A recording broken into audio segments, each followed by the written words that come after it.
விஷயம் புரியாம பேசுற. அந்த போலீஸ் ஆபீசர் வந்து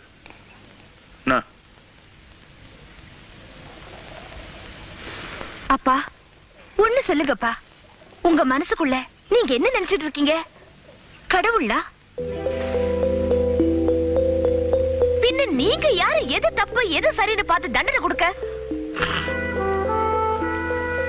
ஏன் எனக்கு இப்படி செஞ்சீங்க? வாக்கு கொடுத்துட்டம்மா. யாருக்கு?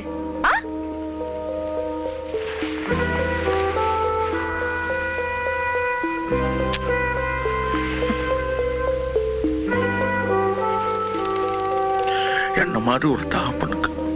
பரவாயில்லையே, இந்த மாதிரி ஈவ இறக்கம் இல்லாம ஒருத்தனை ரத்தத்துல மிதக்க விடுறேன்னு வாக்கு கொடுத்துட்டீங்க இல்ல? அவன் தப்பு பண்ணிட்டாம்மா, பெரிய தப்பு. இருக்கட்டுமே, எவ்வளவு பெரிய தப்பு வேணாலும் இருக்கட்டுமே, தண்டிக்க நீங்க